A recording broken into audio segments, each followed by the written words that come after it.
kicks off with a statistic that hits harder than waking up for an 8 a.m. lecture. Japan is out here surviving on 2.4 doctors per 1,000 people.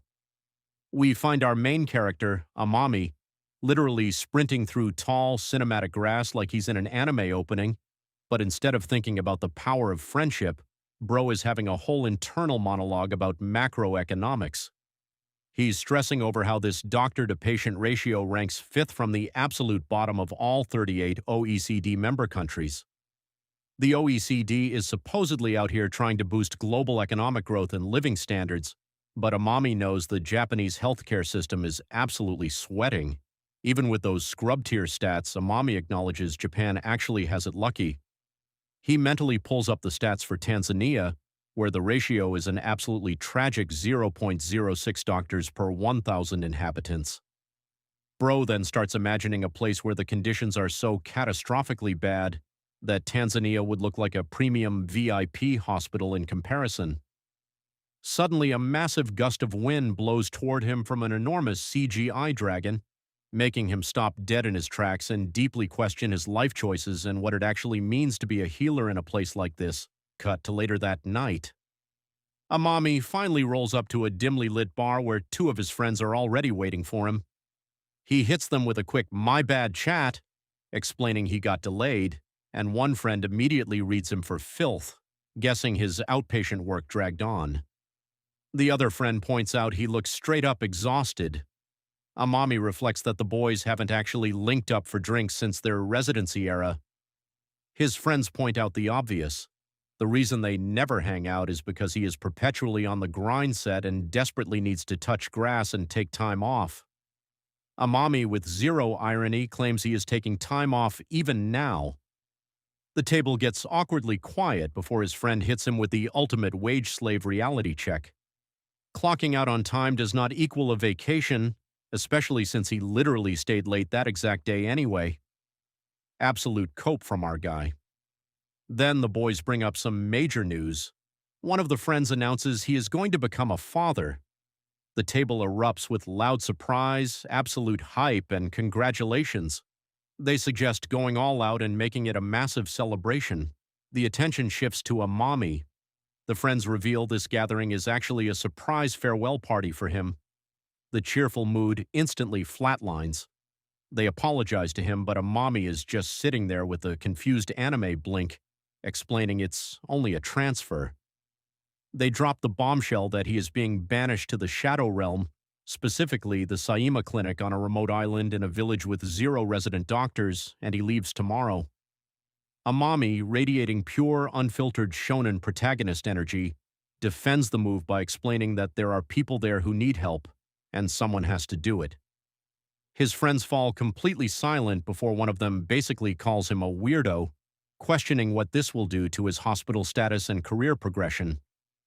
Amami just quietly reflects on the word career like it's a foreign concept. Bro really thinks he's him. Suddenly his phone rings. Realizing it is the hospital calling, he steps aside. After hearing the situation, Amami immediately locks in, ordering the staff to prep 4 units of MAP stat and tells them he's heading back right now to stop the bleeding. Amami's internal medical wiki, Bro's brain never clocks out. He recalls that 1 unit of MAP equals 140 milliliters of solution, made by adding 46 milliliters of red blood cell preservation additive to red blood cells derived from 200 milliliters of donated blood. Certified sweat behavior. Grabbing his bag, he tells his friends that a cirrhosis patient he's been tracking just threw up blood, probably from ruptured varicose veins. He mentally runs through the condition. Increased blood pressure in the submucosal veins of the esophagus or stomach makes them swell up like cursed balloons and burst, causing massive hematemesis.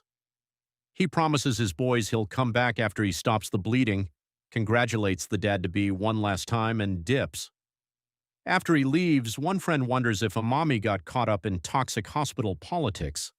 But the other friend reveals the biggest plot twist of the century. He was actually the one supposed to be transferred, but when Amami found out, he stepped in to take the bullet. The first friend sighs, noting this is classic Amami behavior. and points out the irony that Bro came all the way to a bar just to leave without drinking a single drop. It turns out Amami quit drinking entirely, even though he liked it, just out of fear of regretting it if an emergency happened with a patient. This absolute gigachad selflessness gets scoffed at. They observe Amami is always acting like some kind of hero. Later, Amami enters the operating room and is greeted by another physician. He immediately starts hemostasis and tells the team to get ready for EVL. In his thoughts, he reviews that EVL, endoscopic variceal ligation, is an emergency treatment for varicose veins, used specifically for active bleeding, but it can also be used preventively. Simply said, EVL is a procedure where a tiny rubber band is tied around swollen, bleeding veins in the food pipe to squeeze them shut and stop the bleeding. As the night shifts into morning, Amami is going over genetic test results with a patient's family. The results show a mutation in the PHX gene, which leads to a diagnosis of hypophosphatemic rickets. Amami considers the lore. Primary hypophosphatemic rickets is caused by the renal tubules failing to reabsorb phosphorus, leading to excessive urinary excretion. This causes low serum phosphorus, which triggers rickets or osteomalacia in adults. For those who aren't doctors, the patient's kidneys are literally glitching and flushing out way too much phosphorus in their pee, leaving their bones completely starved of the minerals needed to stay strong, so now their skeleton is majorly lacking and going soft. The disease can be hereditary or non-hereditary. He hits the mom with the reassurance that the condition isn't serious, the oral meds are working, and she shouldn't stress. The mother visibly relaxes. Meanwhile, the nurses are in the background spilling tea. A nurse with bangs comments in surprise that Dr. Amami stayed overnight again. Another nurse confirms he stayed purely to see his patients through after the emergency bleeding procedure, even though it is literally his last day at the hospital. Bro just wanted to stay responsible for them until the very last second. It is even acknowledged that without his big brain plays, they might never have figured out why the kid kept getting fractures. The little girl cheerfully thanks him, and the mom scrambles to tell her to address him properly as a doctor, but the kid just grins and Amami smiles back. The nurse with bangs says she really wanted a good guy like him to stay at the university hospital, but the nurse with the ponytail hits her with the harsh truth. Someone genuinely good can't survive the toxic politics of a university hospital forever. Amami tells Nana and her mom that it's his last day, reminds them not to forget the meds, and tells them to take care. The nurse with bangs points out that getting sent to a doctorless village is basically a career death sentence, a one-way ticket to obscurity. The ponytail nurse asks for help, making the bangs nurse rush over and apologize. Amami announces his goodbye and thanks them. The nurse with bangs insists on thanking him, and Amami just smiles, saying he hopes to return someday and wants them to stay happy. Cut to the ocean, where the boat is fighting for its life. The captain is literally yelling at Amami not to throw up right there. But Amami, our fearless hero, just leans over and violently vomits into the sea. Absolute skill issue. The captain roasts him, completely incredulous that her doctor is getting seasick so fast, and asks if he took any meds. Amami weakly reflects that he already threw the meds up and they didn't work anyway, but the captain is yelling too loud to hear his mumbling. The captain grumbles that doctors are weak, though he admits the ocean is built different today. They pull up to the island under fierce winds and heavy rain, and Amami tells himself he finally made it. A guy urgently tells him to get inside. As Amami is drying off, he looks around and asks if this crusty place is a storeroom. The mayor explains that the room used to be for surgeries, apologizing for the mess because it's essentially an abandoned lobby, and notes the sleeping quarters in the back still need fixing. Then the realization hits Amami. The mayor's accent is so absurdly thick that Bro can barely understand a single word he's saying. Amami tries to explain that his arrival is sudden, but asks anyone needing treatment to speak up. The mayor says something reassuring, but Amami is completely lost. Feeling super embarrassed, Amami apologizes, saying he just got there and hasn't downloaded the local language patch yet. He feels guilty for their warm welcome and resolves to learn how they speak. The mayor and the dudes just stare at him. Then the mayor grabs his hand, basically tearing up with gratitude that he came.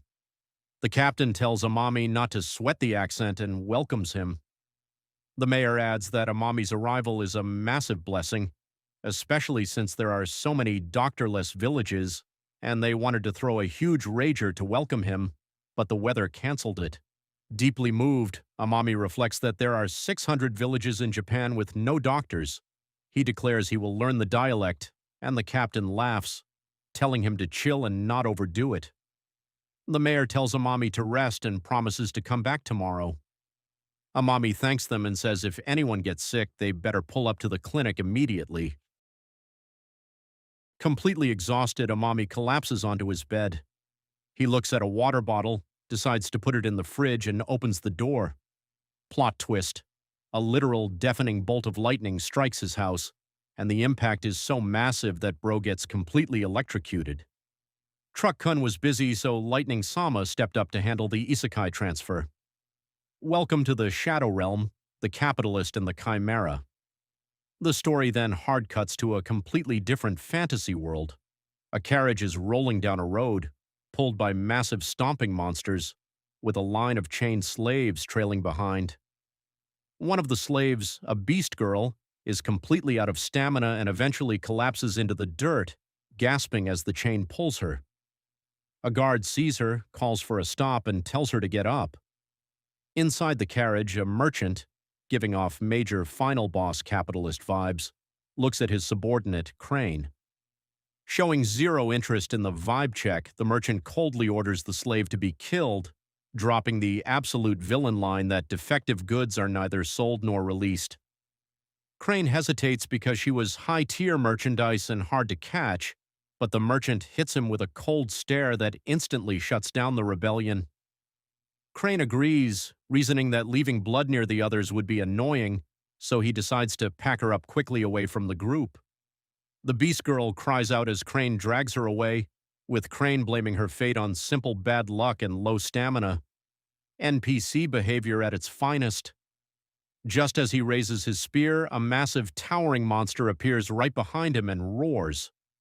Panic hits Crane and Bro absolutely books it, shouting warnings to the others. The Beast Girl is trembling in pure terror as the Chimera looms over her, and she screams as it grabs her and vanishes. The MVP slime and the medical clutch. Meanwhile, in a forest far away, Amami wakes up slumped against a tree. He scratches his head, super confused, and asks if anyone is around. He hears a rustle and sees a slime, just chilling. His eyes go wide. Bro pinches himself to check his pain receptors. From a strict medical POV, his senses are working, meaning this is reality, not a dream. He studies the slime, totally baffled, questioning its biology and if it should even be consuming macros from a sports drink. The creature looks exactly like a slime straight out of a video game. The slime wants the bottle, so Amami hands it over, realizing he is 100% not in Saima anymore. Before he can even process the isekai lore, the Beast Girl crashes down right onto him. He notices her anime animal ears but instantly switches back to doctor mode because her breathing sounds dangerously messed up. She yells something he can't decipher, scaring him. He realizes he has a massive language barrier again, but his doctor instincts take over. Suddenly, the slime jumps up and completely facehuggers Amami's head. He struggles and shakes it off, but when it detaches, the language patch has been installed. He can understand her urgently telling him to run. He tells her to hold on, wondering what the aggro is about. The answer is the massive chimera that just rolled up. Amami picks up the girl, locks eyes with the beast, gets terrified, runs, loses his footing, and faceplants. The chimera pauses. Desperate, Amami throws himself over her to protect her and drags her into the bushes. He tells her to stay quiet, then pulls the wildest tank aggro pull of all time. He runs out, waving his medical pen light, and shouts at the monster. The girl watches in horror as the chimera stomps toward him to charge. Just as he braces for impact, the slime pulls up and unleashes a massive high-pressure fountain of water that completely startles the monster.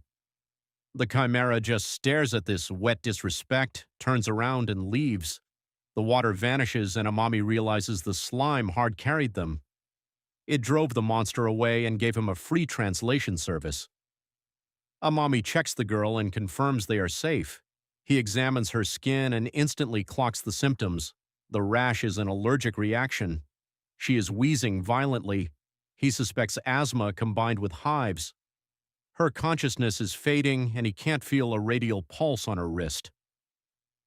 Amami's big brain vitals. Check, he recalls that if the radial artery is impalpable, systolic blood pressure is below 80 millimeters of mercury. The femoral artery drops off around 70 millimeters of mercury, and the carotid around 60 millimeters of mercury. If baseline BP is unknown, anything 90 millimeters of mercury or lower is straight-up clinical shock. Bro locks in the diagnosis. She is in anaphylaxis. Anaphylactic shock is a life-threatening allergic overreaction affecting multiple organs. With a blood pressure drop and impaired consciousness, it's easily fatal without instant treatment. Triggers include food, bugs, like bees, or meds. He spots a bleeding wound on her leg but ignores it because airway/allergy is the absolute priority. She needs adrenaline immediately. He finds it, noting that a self-injection kit is just a temporary stall to prevent shock until a real doctor can treat it. Apologizing, he jabs the adrenaline into her leg and she screams. Right then, a squad of beast folk rolls up. The elder spots Amami and immediately clocks him as a human. Startled, Amami asks who they are, and the elder says they are from a nearby village and the girl is his granddaughter. He demands to know what the human is doing to her. Amami doesn't even stutter, saying he's giving medical treatment, needs time, and demands they take her somewhere safe and clean. The elder is in disbelief at the words medical treatment, while Amami just keeps pleading. Later, back at the beast folk village, Amami slaps a pulse oximeter on the girl's hand. It measures arterial oxygen saturation and pulse through the skin. He checks it. Oxygen is at 98%. Huge W. He concludes she's fine without a tracheal tube, but knows she needs a steroid drip. The elder is watching Amami work, thinking about how his granddaughter's swollen skin and bad breathing were always considered a literal curse from the forest god in their culture. He thinks that if this human cures her, it's game-changing. One beast man calls out, and the chief declares Amami must be a genuine mage. The girl visibly relaxes, breathing stabilizes, and Amami declares her out of the danger zone. The chief is speechless. Meanwhile, cut to a church somewhere where bells are echoing and a priest casts healing magic on the merchant's injured hand. A bright light flashes and the wound closes completely. The merchant is in awe, thanking him, having feared for his life against the monster. The priest acts humble, crediting the proper god, and says seeing such faith rewarded is profound.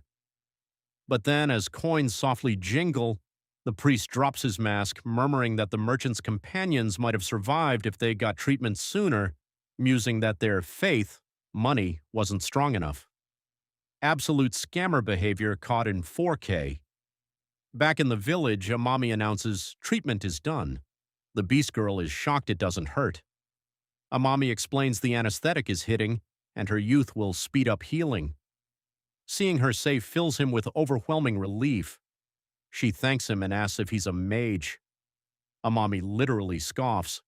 He reasons that if he had magic, he wouldn't have had to cut her nails to find her pulse or struggle to get her collar off. He tells her he's just a doctor, a general physician. She sighs, saying anesthesia sounds exactly like human healing magic.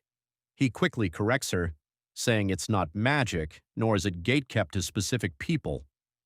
He explains that medicine is something anyone can learn with effort, spitting pure science facts in a fantasy world. She hesitates and asks if a beastfolk slave like her could really learn it. Amami hits her with the zero hesitation, yes, saying he'll help her and they can do it together. He drops his name, Yudo Amami, tells her to call him Yudo and asks for hers.